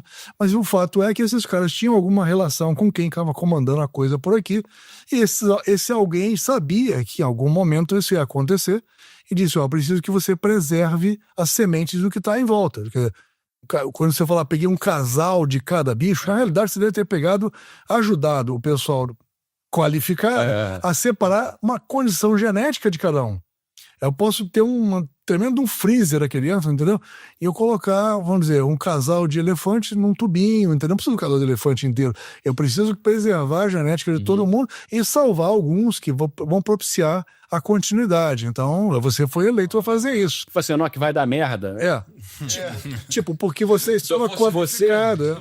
Eu faria isso. Porque ele foi qualificado de alguma forma. Em algum momento ele subiu, ficou não sei quantos anos lá, voltou ainda numa condição de juventude que todo mundo que chegou aqui ele reconhecia mais as pessoas. Tem umas fábulas orientais que falam sobre Deus, reis que foram aos céus e quando voltaram não encontraram mais ninguém que eles conheciam. Uhum. Tem fábulas que voltaram à Terra e não encontraram ninguém que eles conheciam lá. Eu com a relatividade geral de Einstein, né? Voltaram numa condição temporal diferente. Para eles o tempo passou muito mais devagar, muito mais... Foi um período muito mais curto para eles do que viajaram do que quem ficou aqui. Isso pode dar a explicação que você queria. Por exemplo, por que se existe no paradoxo de Fermi uma situação em que eu nunca vejo ninguém, porque eles estão longe demais, por exemplo, aquela primeira justificativa. Por que eu não posso imaginar? Então tá bom, existiria sim uma chance de eu ver esses caras aqui se eles viessem numa dobra temporal. Sabe o que é, né? Então, se eu tenho alguém capaz de passar por uma dobra temporal, espaço temporal, esse cara sim poderia chegar aqui. Explique para os nossos telespectadores, que tem muita gente que não sabe o que é uma dobra. Aí eu sugeri que vocês olhem no meu canal, porque eu tenho 2 vídeos lá que não são meus. Qual é o canal? Merege Aerospace. @Merege Aerospace. Não são meus esses vídeos. Eu fiz um tributo a quem fez. Um deles é o Miguel Alcubierre, né? Isso. Que é o cara que matematicamente provou isso. Ele tem inclusive uma palestra que eu peguei inteira e coloquei lá, dei ele o crédito e botei numa sessão tributo, né? E também tem um outro que fala Go Incredibly Fast. Esse está em inglês. O do Alcubierre, do Miguel está em espanhol, né? Esse Go Incredibly Fast, ele mostra as tecnologias vigentes agora e as que podemos alcançar para chegar, por exemplo, no caso do exemplo lá, Proxima Centauri, que é a estrela mais próxima, onde já temos identificados alguns planetas, apesar de ela ser uma anã vermelha, mas temos lá um motivo para olhar para ela, porque é a mais próxima, né? Mas mesmo assim são 4,5 anos-luz de distância, então não dá pra gente ficar otimista, mas porque eu levaria quantos milênios? Na velocidade da melhor tecnologia que eu tenho hoje, 2093 anos, mais ou menos. Rapidinho. Mas eu posso olhar mais, digamos, otimista para uma tecnologia que use fusão, que use ionização, e com isso eu chegaria em, sei lá, 500 anos, sei quanto. Se fosse por propulsão por fusão, reduziria esse tempo para 102 anos. Então já reduz drasticamente. Dá bem próximo. A relatividade... oportunidade de hibernar uma luz, né? Também. Dá para tentar hibernar, né? Mas aí com essa tecnologia da dobra espacial que a gente estava mencionando, né, que em inglês chama de warp drive, né? Então, dobra espacial, que é você contrai o espaço à frente da nave, né? Se a gente conseguisse desenvolver uma tecnologia na qual essa nave que está se deslocando pelo espaço, ela consegue contrair o espaço à frente dela e expandir o espaço atrás dela, ela ganha uma velocidade absurda. Então, você conseguiria reduzir isso. O tempo que você demoraria para chegar até a próxima Centauri seria de 5,2 meses. Aí ficou incrível. Aí ficou mas isso merece uma explicação. Mas isso merece uma explicação, né? Como é que é isso? Por que as tecnologias que a gente falou antes não têm essa condição? Basicamente porque ninguém, em condição material, ou seja, matéria, ninguém pode ultrapassar a velocidade da luz. Matéria não anda mais rápido que a luz, certo? A luz é matéria, não é matéria, a luz é partícula, a luz é onda. Deixa isso para uma outra hora, mas vamos simplesmente dizer que ninguém pode andar, nada que tenha matéria pode andar mais rápido que a luz. Então, quanto mais você se aproximar da luz, da velocidade dela, né? Da velocidade da luz, não da luz. A luz está andando junto com você e ela é absoluta, ela está sempre 300 mil quilômetros. Não importa a velocidade. Mas quanto mais se aproximar dessa velocidade, mais devagar o tempo vai passar e mais boçal vai ser a energia você vai precisar para chegar ali, ou seja, vai ser inviável, né? Gente, não é ficção científica, é realidade. Tá. Então, mas veja que tudo isso por enquanto ainda porque você não pode nem chegar perto disso. Não é viável nem pensar como fazer ainda para chegar perto disso, né? Em termos de material e de corpo humano, né? Já científicos tentando fazer essa tecnologia já de dobra espacial. Mas isso que ele menciona, que a gente chama de dobra espacial, que está matematicamente provada pelo Miguel, tô chamando o cara de Miguel para não pronunciar Alcubierre toda hora. Então, o que vou chamar, o Miguel conseguiu fazer o cálculo, né? E lá tem coisa interessante para vocês verem sobre isso. Mas o ponto é, ninguém vai conseguir executar só porque ele provou que é possível ainda. Me permite? Einstein tem algumas teorias que só foram comprovadas 80, 90 anos depois. Mesmo não tendo experimentabilidade por causa da tecnologia de época, quando se olhava aquela teoria, ela era tão densa que não se conseguia deixá-la de lado. Ela veio evoluindo, acompanhando o progresso da humanidade. Né? Então, se o Miguel Alcubierre, se ele conseguiu gerar uma teoria dessa densidade, essa teoria vai encontrar sobrevida até nós encontrarmos tecnologia e materialidade para colocá-la em questão e desenvolver o projeto. Testar aquilo. Exato, para chegar no nível de testagem. Vamos chegar. O ponto crítico que mais afasta as pessoas ou os cientistas de conseguirem provar, ou mesmo se aventurarem a fazer, os empresários, os governos, tentarem se enveredar por isso, é que a energia para fazer isso acontecer é absurda. Voltamos para o assunto da Lua. Voltamos à fusão matriz, voltamos à fusão nuclear, entendeu? Porque a fissão nuclear não dá condição de fazer isso, ainda gera resíduo e é perigosa, né? Mas a fusão dá? A fusão, ela é limpa, né? A fusão, ela é limpa. É o hélio 3. Imagina, o Sol, você tem a energia do Sol, entendeu? É como se você criasse um Sol dentro de casa. Uma estrela, você tem a estrela como teu geradorzinho lá de 12 volts. Você expõe estrela dentro de casa. Dá o like, primeira. Segunda, pesquisa hélio 3. Isso. É isso aí. Hélio 3. Então, o hélio 3 te ajuda, te dá condição de fazer isso acontecer, né? E numa quantidade como a que você pode obter na Lua, isso fica bem mais interessante. Então, digamos que esse é o medo, nesse instante, esse é o motivo para os americanos ficarem freaking out, né? Porque você vira pro lado e vê o cara conseguir fazer a fusão rolar. 7 minutos. 7 minutos.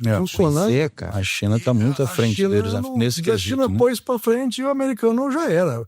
Porque se ele encara o chinês como inimigo, né? Porque o chinês pode estar dizendo, mas eu não sou seu inimigo, você que está me vendo assim. Aí é outra história, entendeu? Mas o que normalmente acontece quando o americano acha que alguém é inimigo dele, né? Ele vai lá e resolve o assunto. Ele vai sabotar aquela pessoa para ele não conseguir passar.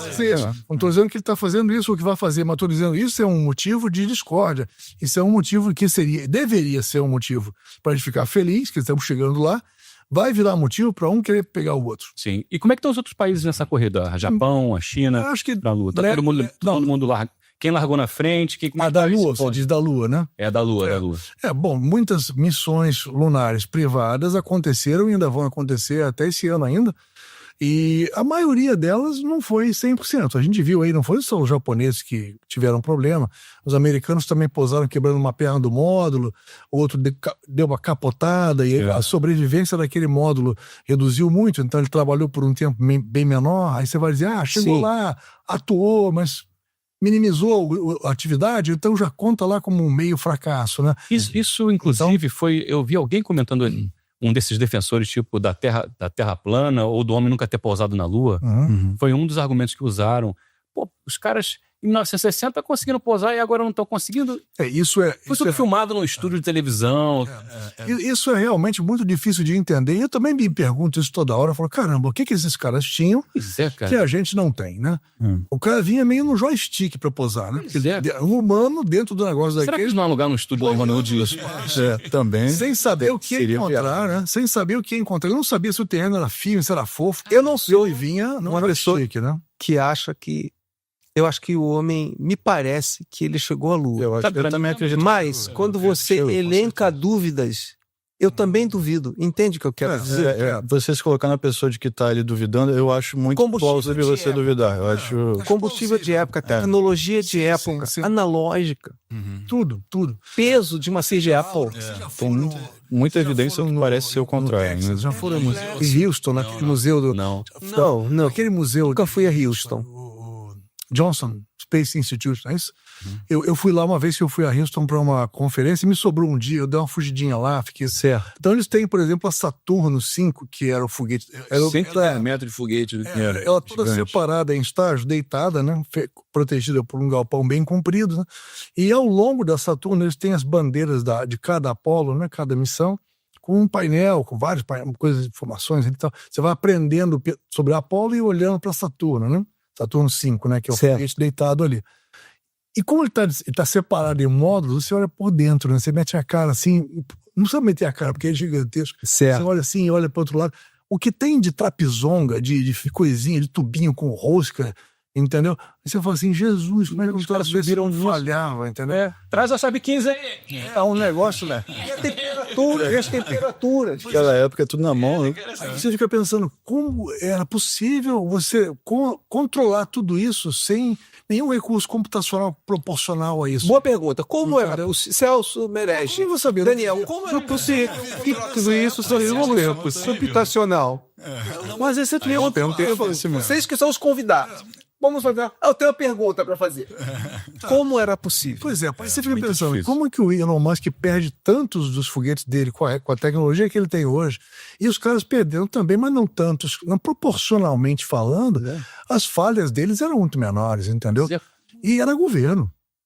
E a gente sabe que governo tende a falhar, mas... Agora pegou o foguete com um garfo, né? Sim. Nossa, todo o pensamento dele eu assisto. Que classe, que categoria. Isso é uma otimização do que ele já fez. Pousar em pé sem aquele garfo já foi muito mais difícil. Verdade. Não tem o estabilizador, não? Pegar voando ajudou o foguete a descer. Ele já vinha meio ali com medo de pousar, você vai segurar ele no ar. Então, já ajuda. Eu acho que aqui é para não acontecer o pior, né? Porque a logística fazendo isso é muito melhor, porque vocês não, ao invés de você simplesmente pousar e pousar longe de onde você lançou, você está pousando aonde você lançou, né? Então você já está pronto para lançar de novo. Você não tem que trazer aquele monstro para lá de volta, porque ele vai ser reutilizado, tal. Tem sentido, e é menos arriscado o braço te segurar do que você deixar ele quebra um braço, cai, explode tudo. Ele botou satélite pra caramba na órbita da Terra, né? Um monte de Starlink, né? Ele é o que mais. 2/3 dos satélites que estão em LEO quer dizer Low Earth Orbit, ou seja, até 700 de altitude, 700 quilômetros, né? Certo. Você tem uma faixa que a gente chama de LEO, né? Tô batendo aqui toda hora no microfone. Mas a LEO é o que a gente chama de Low Earth Orbit, é onde estão os satélites que têm que girar mais rápido para não cair, porque a física manda, quanto mais perto você estiver da Terra, mais rápido tem que girar, senão você cai. Para manter aquela altitude... Quantos quilômetros por hora eles estão girando ali, mais ou menos? Boa pergunta, não sei. Milhares ali. É difícil saber de cabeça, mas por chutar 10 mil quilômetros por hora, mais ou menos. Certo, mais até do que isso. Porque, por exemplo, você pegar... É só você olhar a velocidade da estação espacial. ela está um pouquinho acima disso, em altura. Então, deve ser uns 30 mil. Ela deve estar a menos velocidade do que eles estão. Então, é só comparar. Acho que é 27 mil que ela roda. É um número que eu também não tenho de cabeça, mas tem de tantos. Ao redor da Terra atualmente. Uns 14 mil. Mas, tem 12. Tem trombada. Como é que isso funciona? Isso aí é interessantíssimo, né? É difícil de acreditar também. Mas ter trombada tem. Mas para a quantidade que está lá em cima, num cenário significativo, é quase inacreditável também. Né? Já é lixo espacial, esse é muito lixo. Tem muito lixo. Que vão a obsolescência, né? E a utilização. Isso vai atrapalhar a exploração espacial, não vai um dia? Pela questão das. Nós não recolhemos eles? Também, pois é, isso que é mais difícil. Quem é da cabeça Colube, quem é a pois é, ter algum tipo de rede que puxasse de volta, né? Obrigação de quem lança, devia ser uma obrigação de lança. Isso, ele chama de deorbit. É como um decommissioning, quer dizer, um descomissionamento daquilo que não vai mais operar. Em tese, obrigação de quem colocou lá, de quem é o operador daquele satélite. E quando você está falando de milhares, porque você está falando de LEO, e em LEO, como eles estão passando muito rápido, é uma frota que faz o papel que o geoestacionário faz lá em cima. Porque ele sozinho, da altura em que ele está, ele vê um ângulo muito maior da Terra, mas a aplicação do geoestacionário é diferente, televisão, coisa e tal. A aplicação desses aqui embaixo são satélites menorzinhos, mais baratos, que morrem mais rápido, são repostos mais rápidos. Esses caras têm eles podem fazer banda larga e outras coisas em malha. Eles funcionam em malha, conversando entre eles, inclusive, e fechando melhor essa questão. Então, isso, a tecnologia atual propicia mais facilmente do que era na época dos duelos. São esses aí, né? São esses aí. Sim, pois é, são da Starlink, né? A empresa dele tem a SpaceX, tem a Starlink também, que é aquela que fornece, tem aquelas mini antenas de que o pessoal consegue Wi-Fi diretamente, mais barato, enfim, aquela Starlink. Do qual eu falei, Telespazio, ela tá no LEO ou tá no Geo? A Telespazio tem mais de um tipo de atuação, né? Mas a Telespazio hoje tem muito negócio em LEO. Também, tá? Inclusive, a minha filha trabalha numa empresa italiana também, e a Telespazio passou a ser cliente dessa empresa graças à minha filha. Sensacional. É o CCO dessa empresa. Ela é engenheira também espacial, não é? Ela é engenheira química. Mas também trabalhou na Merege há alguns anos e também conhece bastante disso. Fez, inclusive, um cursinho, eu chamo de cursinho porque foi curto, mas é um curso muito bom para aprender de propelente, esse tipo de coisa. Porque você calcula para um foguete o tanto de propelente, você é o cara da vez, é o bola da vez. Por quê? Porque, no sentido de ser contratado. Por quê? Porque você é capaz de dizer quanto de combustível, de propelente eu tenho que botar aqui, casado, o propelente, o combustível, o oxigênio, de forma que esse foguete não exploda e também que ele suba e até onde eu quero que ele vá sem combustível acabar. Eu não posso botar nem de mais nem de menos. Então, o cara que calcula esse troço, esse cara tem que ser bem remunerado. Não deve ser um 3x3 igual a... Entendeu? Pode que dá uma responsabilidade. Esquadra de pi sobre 3. E um engenheiro químico tem muita condição de aprender e fazer isso. Claro. E fazer uma correção rápida também, aquilo que a gente estava falando da velocidade da Estação Espacial Internacional, 28 mil quilômetros por hora, em média. 28 mil. Deixa eu te falar uma coisa. O Tony Stark segue esse rapaz nas redes sociais. O Homem de Ferro segue esse menino. Me falta só o dinheiro que ele tem. Isso é questão de tempo. Se eu te falar que tinha um coreano trabalhando trabalhando na Space. A Space é aquela empresa que a gente acabou de falar que nós representamos. Sim. Tinha um coreano, tem ainda, né? Um coreano trabalhando lá que se chama Antônio Stark. Sério? Mas coreano, assim como o japonês, adota nomes, né?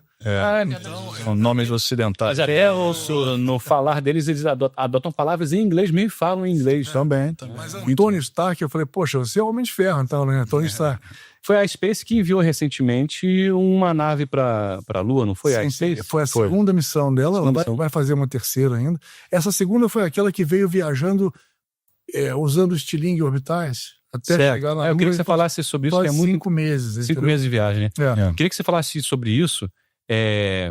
E a gente pode dizer que a missão dela foi um sucesso, apesar da nave ter... porque ela conseguiu usar todas essas questões orbitais sem gastar o combustível necessário para fazer uma viagem direta, que seria 3 dias, né? Ela chegou lá gastando muito menos, levando um tempo maior, mas por um propósito específico de validar essa rota, esse formato de atender a saída dela. Então essa parte foi um sucesso, ela só não conseguiu foi pousar. E a explicação para isso, não sou eu que tenho que dar, é a Space, mas foi dito alguma coisa sobre um sensor de distanciamento, né? que era laser, e sensor laser não falha pela luz, né? Sim. Falha por software. Então, provavelmente foi algum problema de software que ele dava uma leitura errada. Então, ele mostrou uma distância para a Lua maior do que a real. E como esses equipamentos são autônomos, são semi-autônomos, eles viajam se aproximando de lá, já distante da Terra, e recebem comandos periodicamente, Sim. mas eles estão em boa parte do tempo autônomos. Piloto automático ali, né? Quando eles perceberam a falha desse sensor, era tarde demais para desacelerar. Ele deve ter batido a mais de 1.000 km por hora. Foi dar uma cagadinha, aí deu-lhe uma porrada. Aí não tem. Mais uma, né? E fala em fazer cocô, tem licença. Vou fazer xixi. E aproveitar, gente, peraí.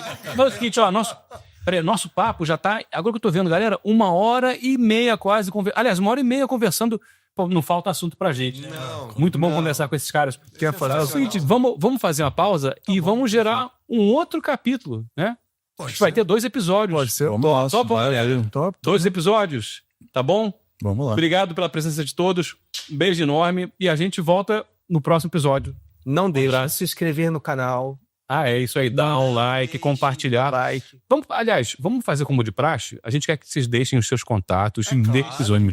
Porque como vai ser um outro episódio, Sim. é importante a galera que viu, se amarrou, quer conhecer mais sobre eles, né? Deixem os seus contatos e as suas redes sociais. Façamos isso com um crédito aparecer em algum lugar ou falemos? Olha, essas coisas, vocês podem falar. E também coloquem crédito. O nosso canal, quem quiser ver tudo isso que a gente está comentando aqui, a gente fala muitos vídeos lá no nosso canal. O canal só de tecnologia aeroespacial. Sim, é bem tecnologia focado. e outras coisas também, né? Tecnologia mais focada na área espacial em si, né? Certo. Então a gente até tem isso no nome. Então é @merege aerospace. Né? Então a gente fala muito dessa parte de tecnologia espacial, até de defesa um pouco também, geopolítica, mas vai ser muito interessante. Quem quiser tiver um tempo. É porque nós atuamos para defesa. Há clientes nossos que são marinha, exército, aeronáutica, etc. Então, essa parte. Faça uma assunto aí. Essa parte interessa para discutir também, né? Perfeito. Então é isso, gente. Até a próxima. Muito obrigado. Grande abraço. Tchau, tchau. Tchau, tchau.